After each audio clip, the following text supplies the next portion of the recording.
తాజా సమాచారం ఏంటంటే లిక్కర్ కుంభకోణం ఏదైతే జరిగిందని ఆరోపణలు ఉన్నాయో జగన్మోహన్ రెడ్డి ప్రభుత్వంలో దాని మీద విచారణ ఊపందుకుంది. బీవరేజ్ కార్పొరేషన్కి ఎండీగా పనిచేసినటువంటి డి వాసుదేవరెడ్డిని అరెస్ట్ చేశారని ముందు నిన్న కొన్ని వార్తలు వచ్చినాయి. ఈ మధ్యకాలంలో ఇటువంటి వార్తలు చాలా తరచుగా రావడం చూస్తున్నాం మనం. అవి కరెక్ట్ ఉండవు. తర్వాత ప్రతి వాళ్ళని అరెస్ట్ చేశారంటారు ముందు. ఉదాహరణకి వల్లభనేని వంశీ వ్యవహారం తీసుకోండి ఈ మధ్యకాలంలో. అదేవిధంగా వాసుదేవరెడ్డిని కూడా సిఐడి అదుపులోకి తీసుకుంది, అరెస్ట్ చేసింది అని చెప్పి తొలుత వార్తలు వచ్చినాయి. కానీ చివరికి ఏమిటంటే అతన్ని అదుపులోకి తీసుకొని ఇంటరాగేట్ చేశారు, ప్రశ్నించారు. బీవరేజ్ కార్పొరేషన్ ఎండీగా డి వాసుదేవరెడ్డి కీలక పాత్ర పోషించాడు జగన్మోహన్ రెడ్డి ప్రభుత్వంలో ఈ మొత్తం లిక్కర్ వ్యవహారాన్ని నడపడంలో. ఎవరి డి వాసుదేవరెడ్డి? ఈయన ఐఆర్టీఎస్కి చెందినటువంటి వ్యక్తి. ఐఆర్టీఎస్ అంటే Indian railway traffic service. Railway traffic సర్వీస్లో పనిచేసిన వ్యక్తికి ప్రభుత్వంలో బీవరేజ్ కార్పొరేషన్ని, లిక్కర్ బిజినెస్ మొత్తాన్ని నడిపేటువంటి సమర్థత ఎట్లా ఉంటుంది అని సామాన్యులకు అనుమానం రావచ్చు. కానీ జగన్మోహన్ రెడ్డి గారికి కావాల్సింది నమ్మకమైన వ్యక్తి. ఆ రకంగా వాసుదేవరెడ్డి చాలా నమ్మకస్తుడు అని భావించి అతను పట్టుకొచ్చారు 2019లోనే. 5 ఏళ్ల పాటు పూర్తి కాలం ఉన్నాడు ఆయన ఇక్కడ. మామూలుగా అయితే వెళ్ళిపోదాం అనుకున్నాడు, కానీ వెళ్ళనివ్వకుండా అడ్డుకున్నారు వీళ్ళు. ఎందుకంటే స్టేట్ గవర్నమెంట్ రిలీవింగ్ ఆర్డర్ ఇస్తే తప్ప మళ్ళీ వెనక్కి వెళ్ళడానికి అవకాశం లేదు ఐఆర్టీఎస్కి. చాలామంది ఉన్నారు ఐఆర్టీఎస్ వాళ్ళు, ఇండియన్ రైల్వేస్ వాళ్ళు, అలాగే పిఐబి వాళ్ళు, ఇట్లాంటి వాళ్ళు చాలామంది. అందులో వాసుదేవరెడ్డి ఒకడు. ఆయన ఈ కొత్త ప్రభుత్వం వచ్చినప్పటి నుంచి కూడా గాయబ్, మిస్సింగ్లో ఉన్నాడు ఆయన. ఎందుకంటే కొత్త ప్రభుత్వం బహుశా ఇంకా ప్రమాణ స్వీకారం చేయకముందే ఈయన ఆఫీస్ నుంచి రకరకాల పత్రాలని తీసుకుని వెళ్ళిపోతున్నాడని చెప్పి ఎవరు కంప్లైంట్ చేస్తే ఒక కేసు కూడా పెట్టారు. అప్పటి నుంచి ఆయన కనిపించట్లేదంటే వీళ్ళంతా ఎక్కడికి వెళ్ళరండి, హైదరాబాద్లో ఉంటారు, లేకపోతే బెంగళూరులో ఉంటారు. ఎందుకంటే జగన్మోహన్ రెడ్డి గారికి కేంద్రం, ఆయన కార్యకలాపాల కేంద్రం యలహంకలో ఆయనకున్న ప్యాలెస్ కాబట్టి అక్కడ. అయితే ఇప్పుడు తాజాగా ఏమిటంటే ఈ వాసుదేవరెడ్డి గారు కనిపించడం లేదు. ఈయన మీద ఒకటి కేసు నమోదైంది సిఐడి, రెండవది సస్పెండ్ చేశారు. సస్పెండ్ చేసిన తర్వాత హెడ్ క్వార్టర్స్లో ఉండాలి ఎవరైనా సరే అందుబాటులో, కానీ ఆయన కనిపించకుండా పోయాడు. మరి ఆ నేపథ్యంలో వీళ్ళు ఏ రకమైన చర్యలు తీసుకున్నారో తెలియదు ఆయన పట్టుకోవడానికి. అంత దొరకకుండా పోతాడు అని చెప్పి అనుకోవడానికి వీల్లేదు. బహుశా తెలిసే వాళ్ళు ఊరుకున్నారా అనుకుంటున్నాను నేను, సిఐడి ఆఫీసర్స్ కూడా. సో చివరికి తెలిసిన సమాచారం ఏంటంటే ఈయన యలహంకలో జగన్మోహన్ రెడ్డి గారిని కలిశాడట ఆయన ప్యాలెస్లోకి వెళ్ళి. ఈయనతో పాటు చాలామంది భారీ ఎత్తున లాయర్ల బృందం కూడా వెళ్ళిందట. అంటే బహుశా సిఐడి వాళ్ళు కేసు పెట్టారు కాబట్టి ఏమేమి అడుగుతారు, ఎట్లాంటి ప్రశ్నలు వేస్తారు, ఏ రకంగా సమాధానాలు చెప్పాలి, ఏ విధంగా ప్రభుత్వంలో ఉన్న పెద్దల్ని, మరీ ముఖ్యంగా జగన్మోహన్ రెడ్డి ఇత్యాదుల్ని రక్షించాలి, ఇట్లాంటివన్నీ బహుశా ఏదో చర్చలు జరుగుంటాయి. అక్కడ కాపు కాసి ఇవన్నీ కూడా గమనించారట సిఐడి అధికారులు. గమనించి తర్వాత ఆ యలహంక ప్యాలెస్ దగ్గరే ఒక హోటల్లో ఈయన ఉంటున్నాడు అని చెప్పి కనిపెట్టి ఆయన అదుపులోకి తీసుకొని ఒక అన్డిస్క్లోజ్డ్ లొకేషన్లో ఆయన్ని నిన్నటి నుంచి ఏమో ప్రశ్నిస్తున్నారట. అది తాజా సమాచారం ఇదండి. వాసుదేవరెడ్డికి సిఐడి ఉచ్చు అని చెప్పి ఆంధ్రజ్యోతిలో ఇది బ్యానర్ స్టోరీ. మద్యం స్కామ్లో పిలిపించి ప్రశ్నించిన అధికారులు, కీలక వివరాలు బయటపెట్టిన బీవరేజ్ కార్పొరేషన్ మాజీ ఎండీ, ఆ వివరాలను ఆధారాలతో పోల్చూస్తున్న సిఐడి అధికారులు, డిస్టిలరీల యజమానులను విచారించాక తదుపరి చర్యలు, మాజీ సీఎం జగన్కు ఇక్కట్లే, అందుకే పెద్ద పెద్ద లాయర్లతో చర్చలు, ఎన్నికల ఫలితాలు వచ్చాక ఫైళ్లు, హార్డ్ డిస్కులు తీసుకెళ్లిన వాసుదేవరెడ్డి జూన్ 6 నుంచి అజ్ఞాతంలోనే. అది కథనం. సరే, మద్యం అక్రమాల సూత్రధారి వాసుదేవరెడ్డి అని ఎప్పటి నుంచో చెప్తున్నారు అనుకోండి, కొత్త విషయం ఏం కాదు. డిస్టిలరీల నుంచి షాపుల వరకు ఆయన కనుసన్నల్లోనే. ఆయన కనుసన్నల్లో అంటే ప్రభుత్వం తన కనుసన్నల్లో పెట్టుకుంది. డిస్టిలరీలని వీళ్ళ వాళ్ళే లీజుకి తీసుకున్నారండి. అంతకుముందు గతంలో కొంతమంది తెలుగుదేశం పార్టీ నాయకులు ఈ డిస్టిలరీలని నడిపేవాళ్ళు, వాటిని బలవంతంగా లీజుకి తీసుకున్నారు. బలవంతమే ఉన్నది, అవి ఎట్లాగో నడవవు. జగన్మోహన్ రెడ్డి ప్రభుత్వం వచ్చాక నడవవు కదా, ఎందుకంటే వాళ్ళు కొనరు, ఆ డిస్టిలరీని నడవనివ్వరు. అందువల్ల నోరు మూసుకొని అధికార పార్టీకి చెందిన వాళ్ళకే కనుక లీజుకి ఇస్తే నడుస్తుంది. సో ఆ రకంగా తెలుగుదేశం పార్టీ వాళ్ళ దగ్గర నుంచే తీసుకున్నారు లీజు. అందుకనే మీరు చూడండి, గతంలో దీని మీద విమర్శలు వచ్చినప్పుడల్లా జగన్మోహన్ రెడ్డి ప్రభుత్వం ఒకటే మాట పదే పదే చెప్తూ ఉండేది. అదేంటంటే ఈ డిస్టిలరీలు అన్నిటికీ లైసెన్స్లు ఇచ్చింది ఎవరు? చంద్రబాబు నాయుడు ప్రభుత్వం. మేము ఒక్కటి కూడా కొత్తది ఇవ్వలేదు, లేకపోతే మేము ఒకటో రెండో ఇచ్చాము కొత్తవి. మెజారిటీ లైసెన్స్లు అన్నీ కూడా చంద్రబాబు నాయుడు ప్రభుత్వం గతంలో అంటే 2014-19 మధ్యకాలంలో ఇచ్చింది అని పదే పదే సమర్థించుకునేవాళ్ళు. విషయం ఏంటంటే ఈ డిస్టిలరీలకు సంబంధించి మొత్తం అసలు ఈ లిక్కర్ బిజినెస్కి సంబంధించి ప్రభుత్వంలో విధాన రూపకల్పన సహజంగానే కొత్త రాష్ట్రం ఏర్పడిన తర్వాత 2014-19 మధ్యకాలంలో జరిగినప్పుడు కొత్తగా డిస్టిలరీస్ కూడా లైసెన్స్లు ఇస్తారు. అప్పుడు మరి వాళ్ళు ఇచ్చారు. అందులో అవకతవకలు జరిగి ఉంటే, అవినీతి ఉండుంటే, తెలుగుదేశం పార్టీ వాళ్ళు వాళ్ళకే ఇచ్చుకొని ఉంటే జగన్మోహన్ రెడ్డి వాటిని స్క్రాప్ చేయొచ్చు. ఆయన ప్రభుత్వం అది పెద్ద పని కాదు. కానీ ఆ పని చేయలా. ఎందుకంటే ఆ పని చేస్తే మళ్ళీ మొదటగా మోసం, అంటే విధానాన్నే మళ్ళీ మార్చాల్సి వస్తుంది. ఈ గొడవంతా ఎందుకు? ఆల్రెడీ ఉన్నటువంటి ఎగ్జిస్టింగ్ డిస్టిలరీస్ని మనం తీసేసుకొని మన వాళ్ళ చేతుల్లో పెట్టేసి వాళ్ళ దగ్గర నుంచి కొన్నట్టుగా బేవరేజ్ కార్పొరేషన్ మధ్య అగ్రిమెంట్ కుదిరిస్తే అయిపోతుంది కదా, పని అయిపోయింది. 50% of the work is done అన్నమాట. ఆ విధంగా చేశారు. కొన్ని కొత్తవి కూడా పెట్టారు, 1-2 ఆదాన్ డిస్టిలరీస్. అంటే డిస్టిలరీ పేరు కొత్తది, కానీ ఆ డిస్టిలరీ ఏదైతే ఉంటుందో అది పాతదే ఉంటుందండి. ఆ డిస్టిలరీ పేరు మాత్రం కొత్తగా రిజిస్టర్ చేస్తారు ఒకటి. అది మన విజయసాయి రెడ్డి అండ్ కో వాళ్ళకి సంబంధించింది అని చెప్పి అప్పట్లో చాలా వార్తలు. ఆ ఆదాన్ డిస్టిలరీస్ అనే కంపెనీకి ఎక్కువ ఆర్డర్స్ ఇచ్చింది బేవరేజ్ కార్పొరేషను. ఎవరు బేవరేజ్ కార్పొరేషన్ అంటే వాసుదేవ్ రెడ్డి.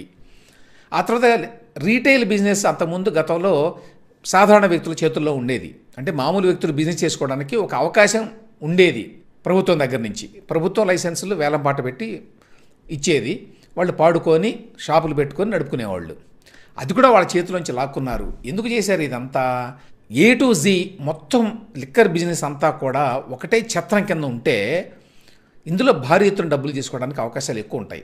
ఎందుకంటే మూడో కంటికి తెలియదు ఏం జరుగుతుందో, ఎక్కడ ఏ లీకేజ్ జరుగుతుంది, ఎక్కడ ఏ రకమైన మోసం జరుగుతుంది అనేది ఎట్లా తెలుస్తుంది? ఇంకా ఇప్పుడు మామూలుగా అయితే మీకు రీటైల్ షాప్స్ ఉన్నాయనుకోండి, రీటైల్ షాప్ వాడు ఎవరో ఒకళ్ళకి లీక్ చేస్తాడు. ఏంటి, ఈ బేవరేజ్ కార్పొరేషన్ వాళ్ళు ఆ ఫలానా డిస్టిలరీ దగ్గర నుంచి కొంటున్నారు, అక్కడ సరిగ్గా తయారు కాదు, అంతా స్పూరియస్ లిక్కర్, అది చిల్లర లిక్కరు, దాన్ని వీళ్ళు కొని మాకు ఇస్తున్నారు అమ్మమ్మని అని ఏదో చెప్తాడు.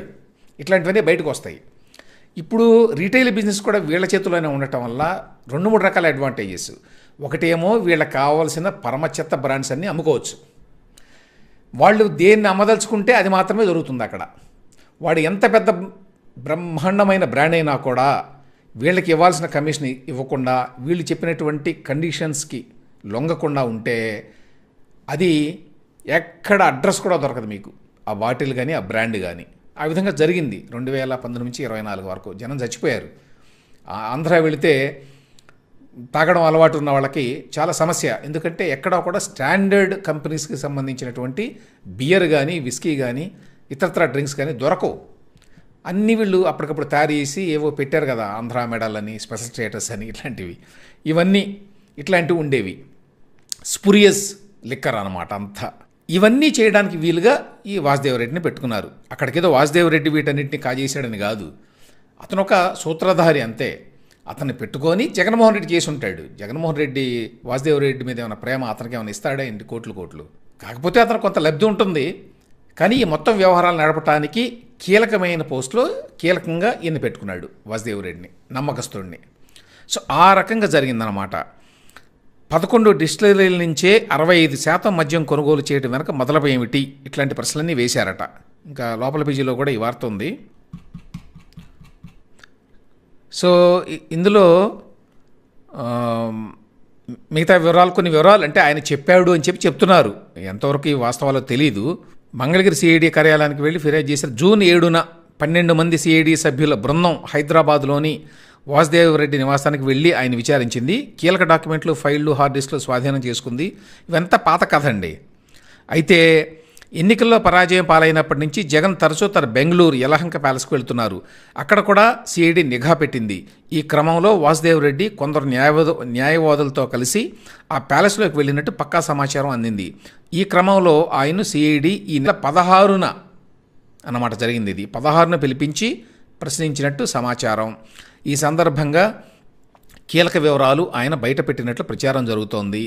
ఆ వివరాలను వాస్తవాలతో బేరీజు వేసుకొని అసలు సూత్రధారులకు ఉచ్చు బిగించే దిశగా సిఐడి అధికారులు అడుగులు వేస్తున్నారు. మాజీ ఎంపీ డీకే ఆదికేశ్వర నాయుడు కుమారుడు డీకే శ్రీనివాస్ సహా డిస్టిలరీల యజమానులను కూడా విచారించాక తదుపరి చర్యలు చేపట్టాలని భావిస్తున్నారు. ఇందులో ఇంట్రెస్టింగ్ విషయం ఏంటంటే ఈ లాస్ట్ వాక్యం. కాగా ఈ కేసు తన మెడకు చుట్టుకుంటే ఎలా బయటపడాలన్న అంశంపై పెద్ద పెద్ద న్యాయవాదులతో జగన్ యలహంక ప్యాలెస్లో చర్చలు జరిపారని వాసుదేవరెడ్డి వెల్లడించినట్టు సమాచారం. సహజంగానే ముందు జాగ్రత్త పడతాడు జగన్మోహన్ రెడ్డి. తానేం చేశాడో ప్రభుత్వంలో ఉండగా ఏ రకంగా కేసులు పెట్టాడో తనకు తెలుసు. సో అదే బేసిస్ మీద ఇప్పుడు చంద్రబాబు నాయుడు ప్రభుత్వం కూడా లిక్కర్ వ్యవహారంలో పెడుతుంది అనే విషయం కూడా తెలుసు. పెట్టడానికి ఉన్న అవకాశాలు ఏమిటి అనేది కూడా ఆయనకు ముందే తెలుసు. కాబట్టి ఖచ్చితంగా ఈ కేసులో తనని ఇరికిస్తారు. ఈ కేసులో తనని అరెస్ట్ చేయడానికి అవకాశాలు కూడా ఉంటాయి. ఎందుకంటే మామూలుగా జరగలేదండి. ఈ కింద ఇంకొక స్టోరీ కూడా ఉంది చూడండి. మద్యం అక్రమాల సూత్రధారి వాసుదేవరెడ్డి అని. ఇప్పుడు 2014-19 కాలంలో ఏపీలో 53% ఉన్న వారి మార్కెట్ను కేవలం 5% పడేశారు. అంటే స్టాండర్డ్ బ్రాండ్స్ ఉంటాయి కదా, వాళ్ళకి గతంలో 53% వాళ్ళ బిజినెస్ వాల్యూమ్ ఉంటే వీళ్ళ ప్రభుత్వం వచ్చిన తర్వాత 5% పడేశారు దాన్ని. అది ఇక్కడ చెప్పుకోవాల్సింది. సో తాత్కాలికంగా లీజుకి తీసుకొని వీటిని డిస్టిలరీస్ని వీళ్ళు చేశారు అనేది. నెక్స్ట్ తర్వాత ఎంతెంత చెల్లించారు అనే దానికి కూడా ఒక ఎగ్జాంపుల్ ఇచ్చారు. ఒకే బ్రాండ్కు తెలంగాణ ప్రభుత్వం 1094 రూపాయలు చెల్లిస్తే ఏపీ ప్రభుత్వం 1697 రూపాయలు చెల్లించింది. ఎక్కువ డబ్బులు ఇచ్చి ఆ డిస్టిలరీకి ఆ ఎక్కువ ఇచ్చిన డబ్బుని మళ్ళీ వెనక్కి ఇవ్వాలి లంచం రూపంలో అన్నమాట, అఫీషియల్గా కాదు. కానీ ప్రభుత్వం మాత్రం ఎక్కువ రేటు వేసి వాళ్ళకి ఇచ్చేది. అది ఒక ఎగ్జాంపుల్ ఇది. ఇలా ఎక్కువ ఇచ్చిన మొత్తాన్ని వైసీపీ పెద్దలకు కమిషన్గా ఇచ్చారు. అలా 5 ఏళ్లలో 3113 కోట్లు కమిషన్ల రూపంలో దోపిడీ చేసినట్లు కూటమి ప్రభుత్వం ప్రాథమిక విచారణలో తేలింది. అది 3113 కోట్లు అని తెలుస్తున్నారండి వీళ్ళు. యాక్చువల్గా ఇందులో ఉన్న ఒక విషయం ఏంటంటే ఎన్ని వేల కోట్లు తెలియదు అనుకోండి. ఒక దశ దాటిన తర్వాత ఎన్ని వేల కోట్లైనా మనకి సామాన్యులకి ఏం అర్థం కాదు. మొత్తం 1,00,000 కోట్ల బిజినెస్ జరిగింది లిక్కర్ బిజినెస్ ప్రభుత్వంలో 2019-24 మధ్యకాలంలో. ఈ 1,00,000 కోట్ల రూపాయలు క్యాష్ రూపంలో జరిగింది. ఇది బహుశా భారతదేశంలో మరే రాష్ట్రంలో కూడా జరిగి ఉండదు. ఢిల్లీలో చిన్న పాలసీ మార్పుకి సంబంధించి ఇంత పెద్ద గందరగోళం చేసి కేజ్రీవాల్ని అందరినీ అరెస్టులు చేసి ఆ కవితని ఇంతవరకు బయటికి రానివ్వకుండా చేస్తున్నారు. ఇక్కడ 1,00,000 కోట్ల రూపాయల క్యాష్ ట్రాన్సాక్షన్ జరిగింది. అసలు ప్రభుత్వంలో 1000 కోట్ల రూపాయలు కూడా క్యాష్ ట్రాన్సాక్షన్ జరగదు మామూలుగా. ఇవాళ everything is through online digital payments system అంతా కూడా. మీరు ప్రతి రూపాయి ఖర్చు పెడితే గవర్నమెంట్ ట్రాన్సాక్షన్ కనుక ఉంటే అది ఆన్లైన్ రికార్డ్ అవ్వాల్సిందే డిజిటల్ రూపంలో. అట్లాంటిది 1,00,000 కోట్ల రూపాయల వర్త్ లిక్కర్ బిజినెస్ని 5 ఏళ్లలో క్యాష్ రూపంలో చేసింది జగన్మోహన్ రెడ్డి ప్రభుత్వం. ఇంతకంటే పెద్ద స్కామ్ ఏమైనా ఉంటుందా అసలు? ఇంకా గమ్మత్ ఏమిటంటే ఈ 1,00,000 కోట్లకి సంబంధించి వీళ్ళు చాలా గొడవ చేస్తూ ఉండేవాళ్ళు కదా అపోజిషన్ పార్టీస్ ఇతరులు కూడా. ఏంటి క్యాష్ ట్రాన్సాక్షన్స్ ఏంటి, డిజిటల్ ఎందుకు పెట్టడం లేదు, డిజిటల్ పేమెంట్స్ ఉండాలి కదా అని. ఇవాళ రేపట్లో మామూలు వ్యక్తులు కూడా గూగుల్ పే ద్వారా చేస్తున్నారు. ఏంటి అరటిపళ్ళు కొనేవాళ్ళు దుకాణాల వాళ్ళు కూడా మెయింటైన్ చేస్తున్నారు. అట్లాంటిది లిక్కర్ షాపుల్లో మాత్రం లేదు అది అని ఇట్లా అంటున్నారని చెప్పి చివరిలో ఇది పెట్టినట్టు నాటకం ఆడారు. నాటకం ఆడితే ఎంత జరిగింది? Digital transaction 1000 కోట్లట. ఎక్కడ 1,00,000 కోట్లు, ఎక్కడ 1000 కోట్లు, మిగతాదంతా క్యాష్ ట్రాన్సాక్షనే అనమాట. అదొక్కటి చాలండి పట్టుకోవడానికి. చంద్రబాబు నాయుడు ప్రభుత్వం కనుక సీరియస్గా ఉండి సమర్థులైనటువంటి ఇన్వెస్టిగేటింగ్ ఆఫీసర్స్ని పెట్టుకుంటే దీన్ని వెలికి తీయటం చాలా సులభం. ఇదేం అసాధ్యమైన విషయం కాదు. కానీ వీళ్ళేంటి చాలా స్లోగా వెళ్తున్నారు అనేది ఒకటి. ఇంత ఆబ్వియస్గా కనిపిస్తున్న విషయాలు అనేక ఉన్నాయి. అనేక లూప్ హోల్స్, షార్ట్ కమింగ్స్ ఇవన్నీ మనకు కనిపిస్తున్నాయి. అనేక వైలేషన్స్ ఇవన్నీ కూడా. మరి ఇప్పుడు వాసుదేవరెడ్డిని పట్టుకొని ఎందుకు ఇట్లా చేస్తున్నారు, ఎందుకు అతన్ని వెంటనే అరెస్ట్ చేయలేదు? దీనికి చెప్పే ఒక కారణం ఏంటంటే వాసుదేవరెడ్డి ద్వారా అసలు ఏ రకంగా చేశారు ఈ బిజినెస్ అంతా అనే వివరాలు రాబట్టడానికి చాలా ప్రయత్నాలు చేస్తున్నారు సిఐడి అధికారులు, కూటమి ప్రభుత్వంలో ఉన్నటువంటి అధికారులు అని చెప్తున్నారు. ఎందుకంటే ఆ కీలక సమాచారం అంతా వాసుదేవరెడ్డి దగ్గర ఉంది. ఏ రకంగా మేనేజ్ చేశారు? ఇప్పుడు 3,000 కోట్ల పైన కమిషన్ రూపంలో తీసుకున్నారు, దోపిడీ చేశారు అంటారు. ఏ రకంగా దోపిడీ చేశారు? ఆ డబ్బుని ఎలా హైడ్ చేయగలిగారు అని మామూలు విషయం కాదు కదా. ఏ రూపాల్లో అది వెళ్ళింది, ఎటువైపు వెళ్ళింది, ఎక్కడికి వెళ్ళింది, ఎట్లా వెళ్ళేట్టుగా చేయగలిగారు? ఈ వివరాలని కనుక్కోవడానికే ట్రై చేస్తున్నారు అనేది ఒక సమాచారం. అందువలన లేట్ అవుతోంది అని. కానీ ఏమైనప్పటికీ ఈ రకరకాల కుంభకోణాలు చాలా ఉన్నాయి. చాలా చాలా 2019 నుంచి 24 మధ్య కాలంలో చాలామంది మాట్లాడారు, ఇంక్లూడింగ్ మీ. ఖచ్చితంగా అక్రమాలు జరిగినాయి అనడంలో ఎటువంటి సందేహం లేదు. కాకపోతే ప్రభుత్వం చాలా సమర్థమైనటువంటి అధికారులను పెట్టి వాటిని వెలికి తీయాలి, దానికి సరైన ఆధారాలు సేకరించాలి, వాటర్ టైట్ కేసుని బిల్డ్ చేయాలి. ఆ దిశలో వెళుతుందా లేదా అనే దాని మీద ఇంకా కొంచెం సందేహాలు ఉన్నాయి. ఏదో కుంటి నడక నడుస్తోంది ప్రతి దర్యాప్తు కూడా. అది ఆ వాటర్ టైట్ కేసు బిల్డ్ చేసే దోలా వెళుతున్నారా లేదా అనే దాని మీద కొంచెం అనుమానాలు ఉన్నాయి. మరి సరైన అధికారులు ఉన్నారా దర్యాప్తు చేసేవాళ్ళు? అంత ఫోకస్డ్గా జరుగుతోందా ప్రయత్నం? దానికి ఎవరు నాయకత్వం వహిస్తున్నారు? ఎందుకంటే ప్రధానికి చంద్రబాబు నాయుడు గారు నాయకత్వం వహించలేడు, లేకపోతే లోకేష్ గారు వహించలేడు కదా. టీమ్స్ ఉండాలి దానికి. ఆ రకంగా టీమ్స్ని ఏమీ పెట్టుకున్నట్టుగా మనకైతే తెలియదు. ఆయా డిపార్ట్మెంట్స్ వాళ్ళే చేస్తున్నారు. ఆ సిఐడిలో కూడా మరి దాదాపు 5 ఏళ్ల పాటు వైఎస్ఆర్సీపీ ఆధీనంలో పనిచేసింది అది 100%. దానివల్ల ఏమిటంటే అసలు ఆ సిఐడి అనే సిస్టము ఎంత పొల్యూట్ అయిపోయింది, ఎంత కాంప్రమైజ్ అయిపోయింది అనే విషయం వాళ్ళు చెప్పడం కూడా చాలా కష్టం. అందువల్ల దర్యాప్తు ఫాస్ట్గా, క్విక్గా, ఇన్డెప్త్గా అన్ని విషయాలను కూలంకషంగా పరిశీలించి చేస్తున్నారా లేదా అనే దాని మీద చాలా అనుమానాలు ఉన్నాయి. అందువల్ల త్వరగా కనీసం ఒక్క కేసులోనైనా గట్టి ఆధారాలతో బయటకు వచ్చి మాట్లాడితే తప్ప ఇంతకాలం పాటు జగన్మోహన్ రెడ్డి ప్రభుత్వం మీద కూటమి ప్రభుత్వంలో ఉన్న పెద్దలు కానీ, నాయకులు కానివ్వండి, ఇతరులు కానివ్వండి మాట్లాడిన మాటలకు క్రెడిబిలిటీ రాదు. లేకపోతే ఊరికిన గాలి కబుర్లు మాట్లాడుతూ ఉన్నారంతే, ఏది ప్రూవ్ చేయలేకపోతున్నారు అనేటువంటి అభిప్రాయం ప్రజలోకి వెళ్ళేటువంటి అవకాశం ఉంటుంది. ఆ పరిస్థితి రాకుండా చూసుకోవాల్సిన బాధ్యత ఖచ్చితంగా చంద్రబాబు నాయుడు ప్రభుత్వం మీద ఉన్నది.